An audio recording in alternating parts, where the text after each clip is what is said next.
All right, let's give it up for Eric. Eric was awesome. Thank you. Well, ironically, the topic that I wanted to talk about was the sales mountain. Okay, so thank you, Eric. We're handled that.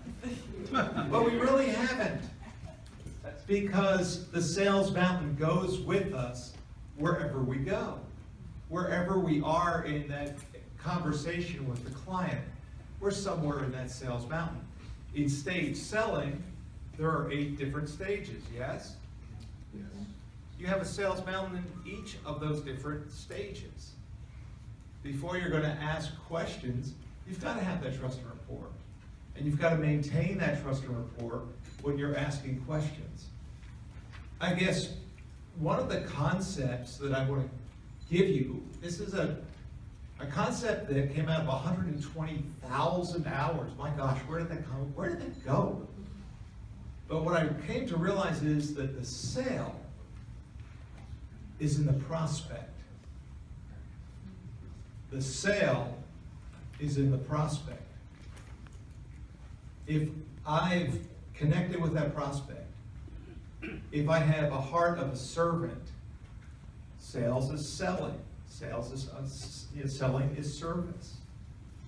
If my desire is to serve you, if my desire is to help you see your problem more clearly, more crisply, if that's my intent, then who's making the sale? I grew up in Philadelphia. Any other East Coasters here? Yeah, okay. It's pretty abrasive. Would you agree? It's pretty combative. You know, it's very, it's like a football game. You know, it's us, the seller, versus them, the buyer. But life isn't really like that. It's about cooperating. So, how many here ever find themselves in a networking situation, or you're talking to someone that you think is, maybe this is a prospect that I want to continue with, but you're talking face to face, standing up. Anybody ever do that? Anybody ever stand up and talk to a client like at a networking event? Right? Here's a rule. You never sell standing up. Okay, now we go back to Sales Mountain. What's the first step of Sales Mountain? Lead generation. So what is the objective of lead generation? Generate a lead. Is it sell?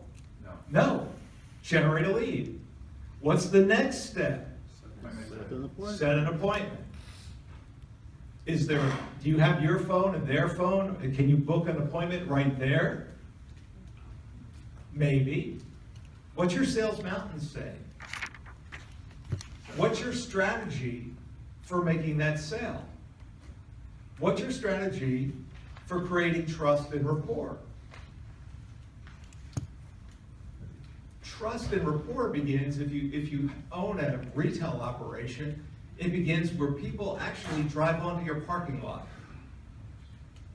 If you're in real estate, it begins when prospects come to the property. So I live in Seattle. It's not as expensive as California, but it's not cheap real estate either. And I went into a property, and I walked in Seattle, because it rains, there are signs, please take your shoes off, and I have little booties. And most realtors don't have the courtesy to put a chair there so you can either take your shoes off or put on their booties. Good observation. Right? So I just saw a house I like. Now I'm coming into this house. You know, it looks from the outside like a house that I would like to explore. I've stopped my car. I've gotten out of the car. That may or may not be a buying signal, but certainly it's a signal of interest, yes? I'm not like this. But when I got inside, there was a chair and a sign, but there was no realtor. You know, the realtor was talking to their kid on a phone in the kitchen. And you could tell what the conversation was. So I thought, well, the house still looks interesting to me. You know, I mean, I think it looks good, maybe, I don't know. But then I sat down, they provided steps to sit on, that was a problem. And I go to pick up this booty, and it's about 1,000 years old. Okay?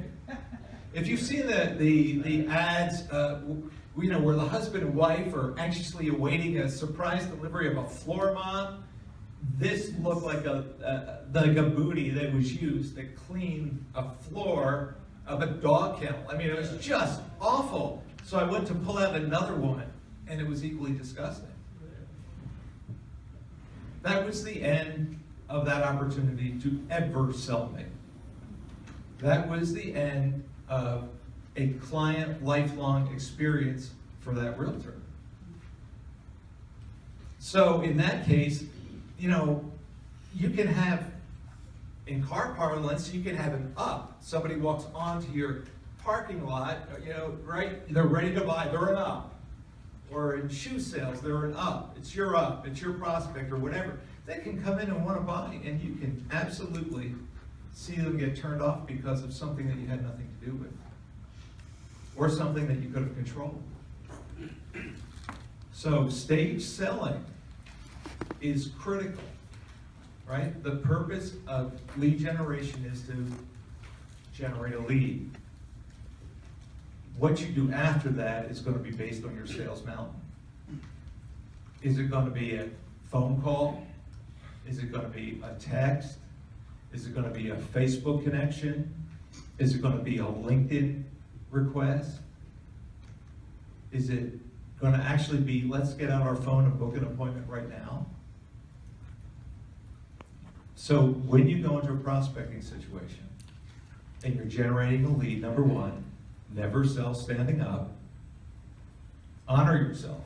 Give yourself the opportunity, the maximum opportunity to win. You get to control the chain of events, and that's the greatest thing I found about Sales Mountain, Eric. Absolutely undaunted, unflappable, because I know where that prospect is going to go next if I choose to move them there. So nobody rattles my cage. Nobody will rattle your cage. This is such great stuff, Eric. It's unbelievable. Thank you. Thank you, Thomas. Thank you.